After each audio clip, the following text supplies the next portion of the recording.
از عکس‌ها به نظر نمیرسه که اون اصلا دوستم نداشته. شاید مرد این مهارتو داره که زن و گول بزنه و زن هم انگار که آماده است با یه نگاه عاشقانه همه چی رو فراموش کنه.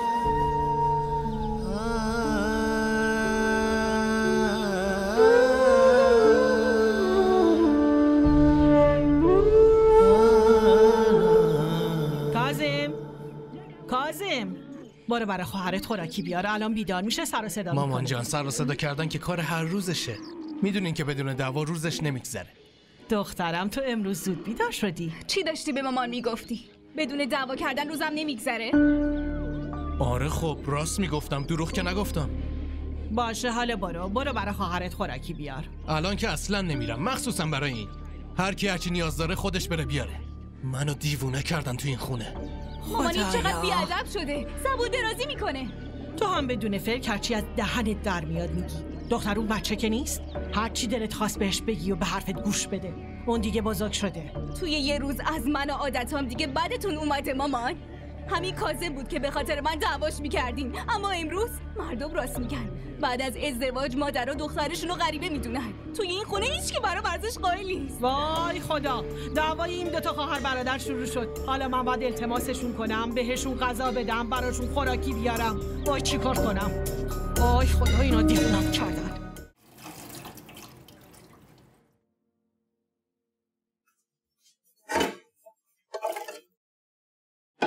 سرین دختر تو چی کار کردی؟ چی شده مامان؟ دارم غذا درست میکنم. دختر من این همه گوشت و واسه 4 وعده درست میکنم. ببین پس دیگه آبگوشت درست کن. من نمیخوام امروز آبگوشت بخورم و غذا بس میکنه. چرا نگران هستی؟ آره بس میکنه چون یه عالم گوشته. مامان هر بار چرا یه حرفو تکرار میکنی؟ مگه من چه گناهی بزرگی انجام دادم؟ ببین زرین، من آبجی سعدیه نیستم که کارای سر خودت رو تحمل کنم. توی اون خونه هر کاری میکردی و هر چیزی که میخواستی بپزی هیچکی بهت چیزی نمیگفت. اما اینجا این مواد خوراکی یه ماهمونه، باید با احتیاط مصرف کنی. اگه میخوای اینجا بمونی باید به روش ما زندگی کنی. نمیخوام به روش شما زندگی کنم. این غذا برای خودتون باشه. حتی فریزش کنید و خودتون کم کم بخورید و به اون پسر عزیز و احمقتون بدید. آره به پسر عزیزم میدم بخوره. حداقل با من زبون درازی نمیکنه اونجوری که تو میکنی. شما از من و حرفای من خوشتون نمیاد. از این به بعد جلو چشمتون نمیام. به خاطر همین زبونت مجبور شدی برگردی به این خونه. زبونت اگه خوب بود هیچ وقت خونه بابات بر نمیگشتی. نگاه کن همه گوشتا رو هدر داد.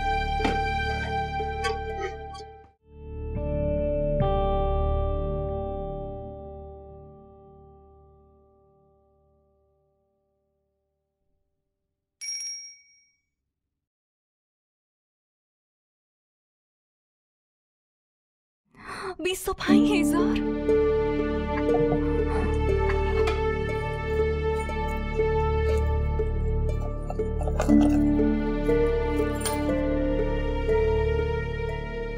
این کارت بانکی ما کجا گذاشتم؟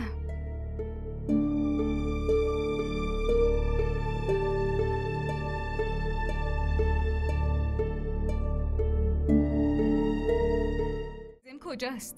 برای یه کار رفته بیرون. من اومدم.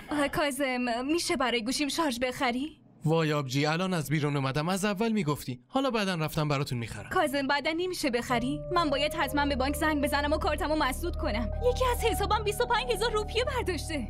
وای آبجی کی میخواد برداره؟ بفرمایینم کارتت، من پول برداشتم. تو بدون پرسیدن از من کارتمو استفاده کردی؟ آبجی چت شده؟ قبلا هم از کارتت پول برمی داشتم. نکنه میمیری؟ نکنه میمیرم؟ تو عقلت سر جاشه؟ زرین تو عقلتو از دست دادی؟ داداشتو کتک زدی؟ من نه بلکه این عقلشو از دست داده. اگه پول میخواستی خب به من میگفتی بهت میدادم. اما شما بدون پرسیدن هر چقدر دلتون میخواد برمیداری. برای شما دوتا من فقط حساب بانکی هستم. تو این خونه دیگه ارزشی ندارم. ارزش تو امروز نشون دادی که من و داداشت پیش تو چقدر ارزش داریم.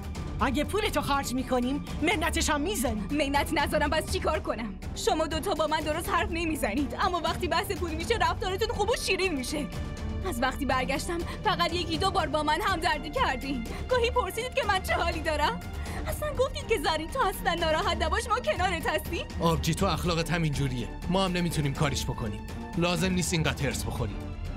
این 10,000 روپیت و اما میمونه 15,000 تاش که بعدم بهت پس میدم. الان راحت شدی دختر که دل داداشتو شکستی؟ دل شکسته اونو میبینید اما جیگر سوخته شده منو نمیبینید. اصلا تو عادت داری هرس بخوری و بسوزی. هیچ کسی رو نمیتونی خوشحال ببینی. به همه حسودی میکنی. اومدی رو سرمون سوار شدی. شما چه جور مادری؟ چند روز دخترتون خونتون بود و نتونستید تحمل کنید. من از این خونه میرم، از جایی که همیشه تحقیرم میکنن. آره برو منم علاقه ای ندارم اینجا نگهت دارم. کاری به غیر از جیغ جیغ کردن نداره. بالای جونم شده.